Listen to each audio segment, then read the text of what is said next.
이렇게 주제표와 회복 캠페인 우리 같이 하겠습니다. 주여 이제 회복하게 하소서. 예배를 회복하겠습니다. 기도를 회복하겠습니다. 사랑을 회복하겠습니다. 가정을 회복하겠습니다. 사명을 회복하겠습니다. 아멘. 우리 묵상 말씀 에베소서 5장 1절, 2절 상반절 우리 세 번 같이 하겠습니다. 그러므로 사랑을 받는 자녀같이 너희는 하나님을 본받는 자가 되고 그리스도께서 너희를 사랑하시는 것 같이 너희도 사랑 가운데서 행하라. 그러므로 사랑을 받는 자녀같이 너희는 하나님을 본받는 자가 되고 그리스도께서 너희를 사랑하신 것 같이 너희도 사랑 가운데서 행하라. 그러므로 사랑을 받는 자녀같이 너희는 하나님을 본받는 자가 되고 그리스도께서 너희를 사랑하신 것 같이 너희도 사랑 가운데서 행하라. 아멘. 하나님께서 오늘 우리에게 주시는 말씀은 사사기 4장 11절에서 24절까지 말씀입니다. 자, 오늘 본문을 통해서 하나님께 불가능은 없다라는 제목으로 말씀의 은혜를 나누겠습니다.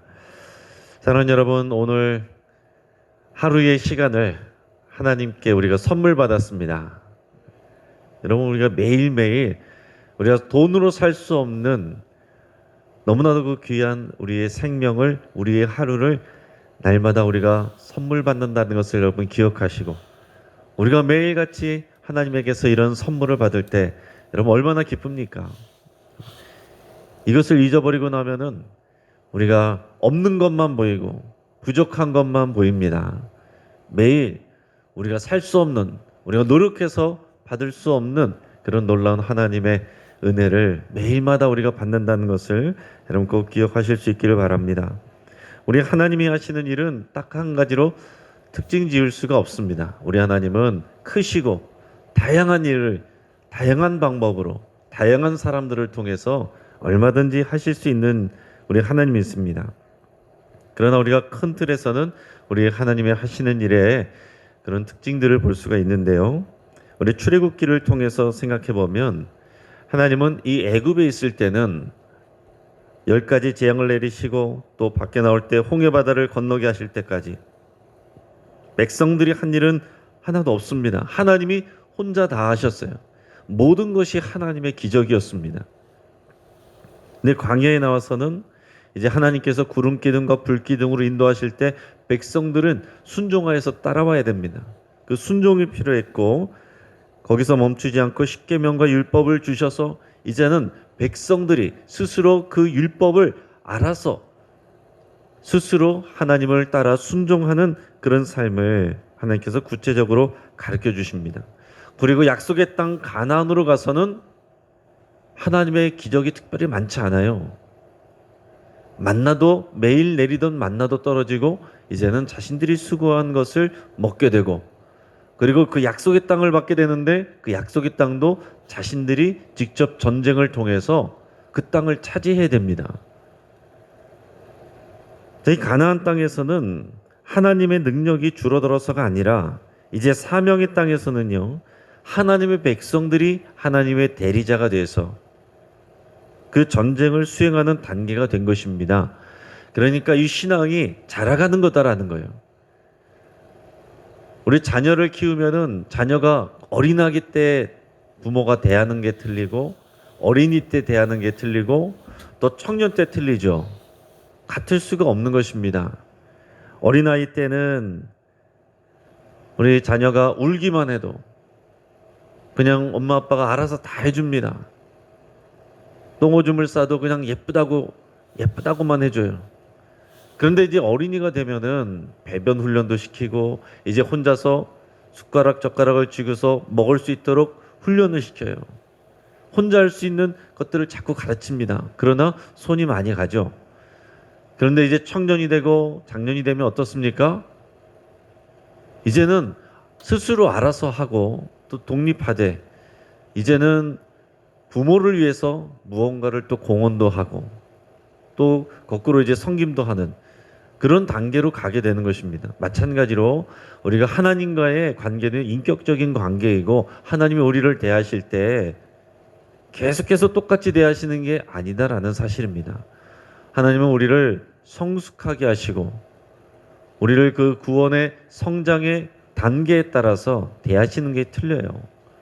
그러니까 우리가 오히려 신앙이 어릴 때는 하나님께서 모든 것을 다 해주시고 또 하나님께서 다 기적으로 일하시지만은 우리가 커가면 커갈수록 오히려 하나님의 말씀을 믿고 보여지는 것이었고 하나님이 역사하시는 것 같지 않지만 그래도 하나님을 신뢰하고 하나님을 믿음으로 순종하여서 내가 끝까지 그 하나님의 사명을 감당하는 그런 삶으로 가게 되는 것입니다.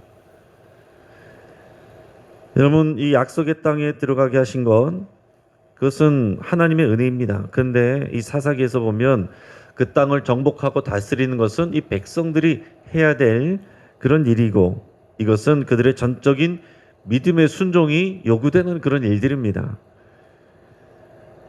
백성들이 이렇게 믿음으로 하나님의 말씀에 순종할 때 하나님께서 멀리서 손 놓고 있는 게 아니에요. 현실에서 볼 때는 이 백성들이 다 하는 것 같지만 그러나 실제적으로는 하나님께서 승리를 주시는 것이고 또 역사하시는 것이고 도우시는 것입니다. 우리가 그러한 큰 틀의 관점에서 하나님을 우리가 이해하면서 우리 오늘 본문을 우리가 묵상할 수 있길 바랍니다. 하나님의 역사에 쓰이는 인물들이 있습니다. 그런데 보면 모세처럼 오랜 시간 동안 하나님이 준비해서 쓰시는 그런 인물들이 있습니다. 그런가 하면 생각지 못한 인물이 갑작스럽게 등장해서 중요한 쓰임을 받는 그런 일들도 있어요. 예수님의 제자들도 3년 동안 준비된 사람이 있는가 하면 그러나 예수님이 십자가 지실 때 구레네 시몬처럼 갑자기 떠밀려서 예수님의 십자가를 대신 지는 사람도 있다라는 것입니다. 오늘 본문에 우리 11절 말씀 우리 같이 읽겠습니다. 모세의 장인 호밥의 자손 중 겐사람 헤벨이 떠나 게데스에 가까운 사이나님 상수리 나무 곁에 이르러 장막을 쳤더라. 아멘. 자, 여기 호밥이라는 인물이 모세의 장인이라고 나옵니다. 그러나 민수기 10장 29절에 보면 호밥은 모세의 장인 르우엘의 아들이다 이렇게 나옵니다. 우리 출애굽께서는 모세의 장인 이드로라고 그랬는데 르우엘과 이드로는 같은 인물입니다. 자, 그렇기 때문에 여기 나오는 호밥은 사실은 모세의 처남이다라고 생각할 수 있어요. 그래서 다른 번역본들 보면 여기서 모세의 장인이라고 돼 있지 않고 모세의 처남 이렇게 돼 있는 그런 번역본들도 있습니다. 자, 아무튼 중요한 것은 이 모세의 처가 쪽이 되는 이 겐 족속, 이방인인 겐 족속이 하나님의 역사에 개입되어서 또 쓰임받고 있다는 것을 보여주고 있다는 사실입니다. 모세의 장인과 모세의 아내가 겐 족속입니다. 이방 족속이에요. 사사기 1장에서는 이 겐 족속이 이스라엘 족속과 백성들과 함께 약속의 땅으로 들어와서 살고 있다라는 것을 보도했습니다. 그리고 여기서는 이스라엘 백성을 구원하는 데 있어서 중요한 인물로 겐 족속 사람이 등장해요. 먼 사람이 아니라 이 모세의 처남인 호밥의 자손 중에 겐 사람인 헤벨이라는 사람이 이름이 나옵니다. 여기서 갑자기 뜬금없이 이 겐 족속의 사람이 이름이 나오는데 이것은 이후에 벌어질 내용의 복선으로서 여기서 이제 깔아놓은 것입니다. 그러고서 다시 이제 앞에서부터 이어져 온 내용이 나오는데 바락은 하나님의 명령대로 납달리 지파와 스불론 지파 1만 명을 데리고 하나님의 명령대로 다볼산으로 올라가 있었습니다. 자, 이 사실이 가나안 군대 장관인 시스라에게 알려지니까 시스라는 자신이 갖고 있는 철병거 900대와 그 군대를 이끌고 기손강으로 갔습니다. 자, 그러자 드보라는 전쟁을 시작하라라는 하나님의 명령을 바락에게 전달하고 이제 전쟁이 이루어지게 됩니다. 우리 14절에서 16절 말씀을 우리 같이 읽겠습니다. 드보라가 바락에게 이르되 일어나라 이는 여호와께서 시스라를 내 손에 넘겨주신 날이라 여호와께서 너희에 앞서 나가지 아니하시느냐 하느니라. 이에 바락이 10,000명을 거느리고 다볼산에서 내려가니 여호와께서 바락 앞에서 시스라와 그의 모든 병거와 그의 온 군대를 칼날로 혼란에 빠지게 하심에 시스라가 병거에서 내려 걸어서 도망한지라. 바락이 그의 병거들과 군대를 추격하여 하롯의 탁고임에 이르니 시스라의 온 군대가 다 칼에 엎드려졌고 한 사람도 남은 자가 없었더라. 아멘. 자, 여기서 예상치 못한 상황이 전개가 됩니다. 그 당시는 건기이기 때문에 이 고대근동 이 팔레스타인 지역에서는 건기 때는 물이 말라서 강이라고 불리지만 강물이 거의 없습니다. 그래서 일반 평지예요. 근데 우기 때가 되면 갑작스럽게 비가 집중적으로 쏟아지고 그러면은 강물이 생겨요. 그래서 이제 와디라고 표현하기도 하고 또 보통 때도 이제 강이라고도 표현하기도 하는데 이 기슭강에 이 시스라의 군대가 모여 있을 때는 우기이기 때문에 이제 거의 마른 땅입니다. 이 철병거는 평지를 달려야 이 제 역할을 하는 것이죠. 그리고 철기 이 병거와 철기 무기를 가지고 무장해 있는 이 시스라의 군대는 이 평지에서는 아주 강력한 그런 승률을 자랑합니다. 근데 이스라엘 백성들은 청동기 문하고 청동기 무기도 다 갖고 있지 못해요. 그런데 지금 산에 있다가 지금 하나님의 명령을 받고 이 평지로 내려온다는 얘기입니다. 이건 작전상으로 미스죠. 인간적으로 볼 때 미스입니다. 계속 산 속에 있어야지, 산으로 올라오게 해야지 거기서 싸움이 되지. 지금 평지로 내려오면은 저 사람들은 철병거를 가지고 있는데 그야말로 그냥 이런 벌판 같은 데서 여러분 소총 들고서 상대는 탱크 들고 오는 거하고 똑같은 것입니다. 하지만은 하나님의 말씀에 이 백성들이 순종해서 이제 내려옵니다. 그래서 전쟁을 하게 되는데 그 전쟁에 하나님이 개입을 하십니다. 합리적인 조건으로는 시스라와 그의 군대를 절대로 이길 수 없는 그런 상황인데요. 오늘 15절에 보면 갑자기 하나님께서 그 전쟁에 개입하고 계시다는 것을 기록되고 있어요. 하나님께서 시스라의 군대를 칼날로 혼란스럽게 하셨다 이렇게 했습니다. 정확한 내용은 나와 있지 않아요. 그런데 뒤에 나오는 사사기 5장 20절 21절을 참고해서 보면 하나님은 급한 비를 갑자기 내리셔가지고 강물이 불어나고 땅이 진흙밭이 되게 하셨다는 것을 우리가 유추할 수 있습니다. 그래서 이 병거는 마른 땅에서 달려가야 되는데 갑자기 비가 내리고 땅이 진창밭이 되니까 진흙밭이 되니까 병거들이 빠져가지고서 움직일 수가 없게 된 거예요. 무용지물이 돼버린 것입니다. 그러니까 이스라엘 백성들이 와서 쉽게 공격해서 이길 수 있게 됐다라는 거예요. 그렇게 되니까 시스라는 병거에서 내려서 이제 급기야 도망치게 됩니다. 그렇게 시스라가 도망을 치게 되는데 도망한 곳이 또 어디였냐면은 앞에 11절에서 읽었던 겐 사람 헤벨의 아내 야엘의 장막이었다 이렇게 기록하고 있어요. 헤벨은 하소랑 야빈과 이 시스라가 군대 장관으로 있고 그가 섬기는 이 야빈과 화평을 맺고 있었기 때문에 시스라는 여기 왔을 때에 여기가 나의 은신처가 될 수 있겠다 이런 생각을 한 것입니다. 헤벨의 아내 야엘은 그 이후에 믿기 어려운 활약을 펼칩니다. 우리 18절에서 22절까지 말씀을 우리 같이 읽겠습니다. 야엘이 나가 시스라를 영접하며 그에게 말하되 나의 주여 들어오소서 내게로 들어오시고 두려워하지 마소서 하매 그가 그 장막에 들어가니 야엘이 이불로 그를 덮으니라. 시스라가 그에게 말하되 청하노니 내게 물을 조금 마시게 하라. 내가 목이 마르다 하매 우유부대를 열어 그에게 마시게 하고 그를 덮으니 그가 또 이르되 장막문에 섰다가 만일 사람이 와서 내게 묻기를 여기 어떤 사람이 있느냐 하거든 너는 없다 하라 하고 그가 깊이 잠드니 헤벨의 아내 야엘이 장막 말뚝을 가지고 손에 방망이를 들고 그에게로 가만히 가서 말뚝을 그의 관자놀이에 박음에 말뚝이 꿰뚫고 땅에 박히니 그가 기절하여 죽으니라.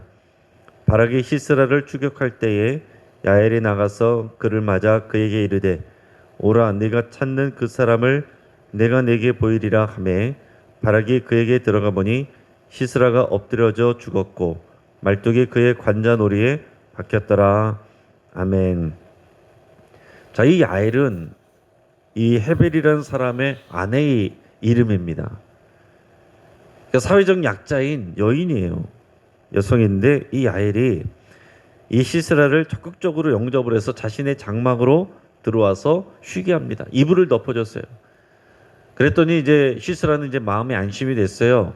그래서 이 전쟁 가운데 힘들었던 그 피곤한 몸을 이제 쉬게 하려고, 그러면서도 깨있으려고 물을 달라 그랬습니다. 근데 물이 아니라 우유 가죽 부대를 열어서 우유를 줬어요. 자, 우유를 마시게 하고 따뜻한 이불을 줬습니다. 그럼 어떻게 되겠습니까? 자연적으로 이제 잠이 드는 거죠. 이제 당부를 했어요. 나를 찾아오는 사람이 있으면은 아무도 없다 하라. 그렇게 하고서 믿고서 이제 따뜻한 이불 덮고서 잠이 든 거예요. 잠이 들고 나니까 이 야일의 여인이 한 손에 방망이를 들고 한 손에 말뚝을 들고 몰래 와서 이 잠들어 있는 시스라의 관자놀이를 꿰뚫었다라 그랬어요. 거기다가 관자놀이에다가 말뚝을 박은 것입니다.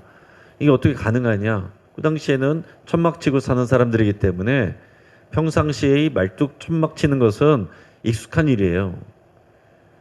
그러니까 여러분, 한 여인이 이 커다란 군대의 장군을 처리하는 것이 상식적이지 않은 일입니다. 그러나 이런 상황 가운데서 가능했다라는 거죠. 그래서 오늘 성경에서 보면 말뚝을 그의 관자놀이에 박으니까 말뚝이 꿰뚫고 땅에 박혔다 그랬어요. 그러니까 시스라가 힘 한 번 못 쓰고 그 자리에서 기절하여 죽었다라고 되어 있습니다.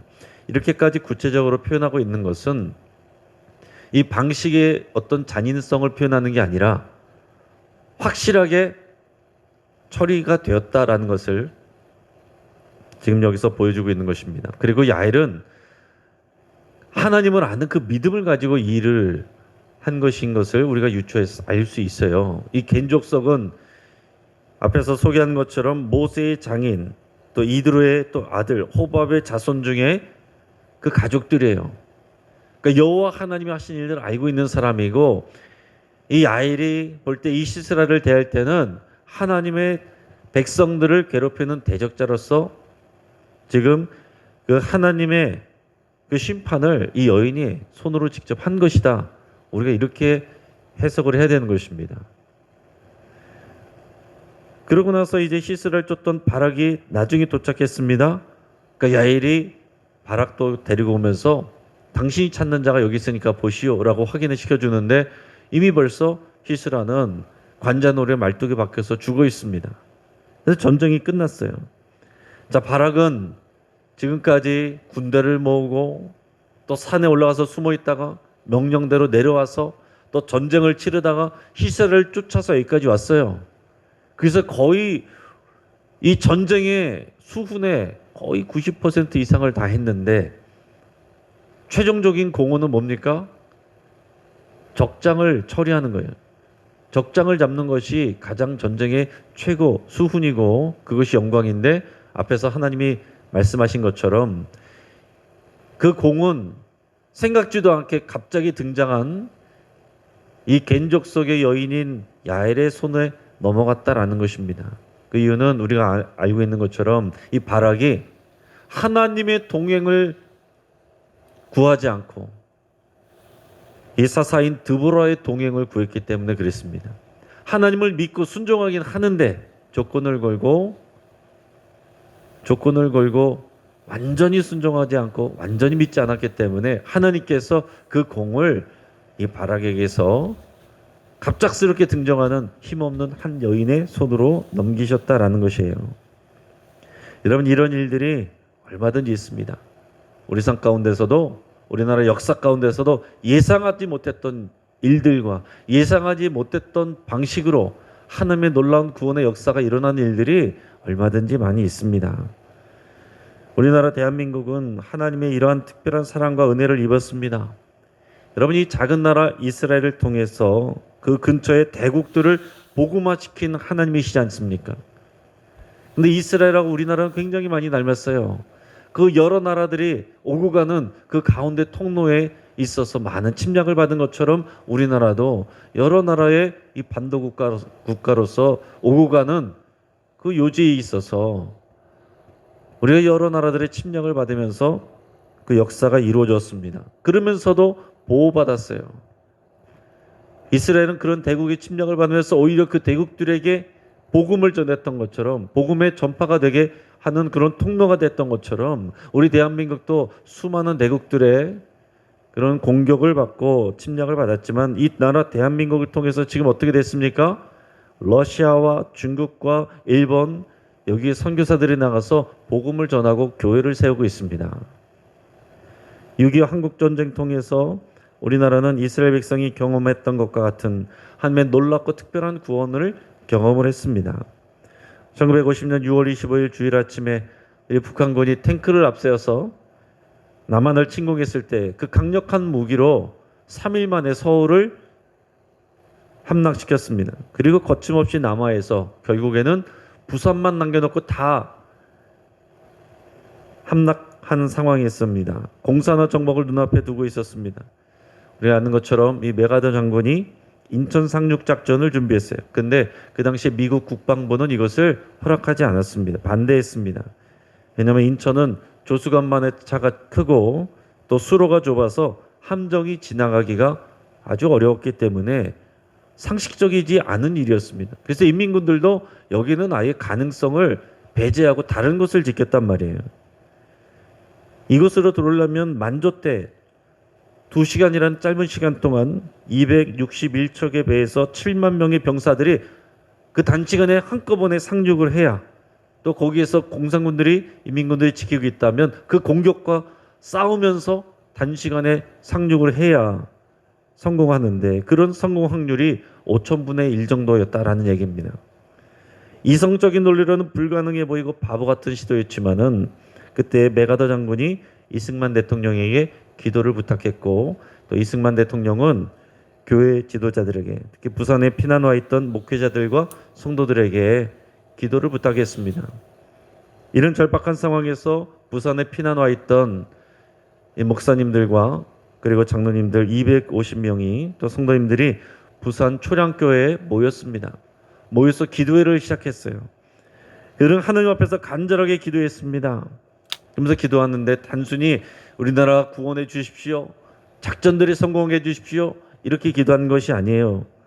목회자와 성도들이 교회와 성도들을 버리고 내려온 죄책감과 또 일제 강점기에 하나님 앞에서 목전에 죄악을 저질러 신사참배했던 것을 하나님 앞에 철저하게 회개했습니다. 하나님 앞에서 믿음을 지키지 못하고 신사참배한 우상 숭배했기 때문에 이 땅 가운데 이런 전쟁이 왔다는 것을, 하나님께서 우리를 저들의 북한의 손에 붙이셨다는 것을 고백하면서 기도했습니다. 그렇게 위선과 교만의 죄를 철저하게 목사와 장로가 앞장서서 회개하는 그런 가운데 이것이 회개운동으로 이루어져서 이 집회는 2주간 동안 성령의 놀라운 역사가 나타나면서 밤낮으로 계속됐습니다. 결국 이 기도를 바탕으로 해서 인천 상륙작전은 성공적으로 수행되었고 극적인 반전이 일어나서 대한민국은 극적으로 구원을 받게 됐습니다. 인천 상륙작전 후에 3일 만에 또 서울을 수복하고 중앙청 광장에 태극기를 개양할 때에 메가더 장군이 이렇게 말했습니다. 이번 서울 수복은 하나님의 은혜로 이룬 기적입니다. 하나님께 영광을 돌려야 됩니다. 우리 다 같이 하나님을 위해서 나와 함께 주님이 가르쳐 주신 기도를 드립시다. 그 자리에 있던 장병들이 모두 함께 일어나서 감격스러운 마음으로 주기도문으로 기도를 올려드렸다. 그런 기록이 있어요. 여러분, 이것은 정치적인 입장과는 상관없이 이 땅 가운데 하나님께서 이 믿음의 기도를 통해서 인간적인 이성으로는 불가능한 이런 일들로, 이런 방식으로 하나님께서 구원 역사를 이루신 것, 그것을 우리가 볼 수 있어야 됩니다. 하나님께서 이스라엘 백성을 특별하게 사용하신 것과 같이 우리나라 대한민국을, 이 나라 민족을 하나님께서 특별하게 붙들고 계시고 인도하고 계시고 또 역사하고 계십니다.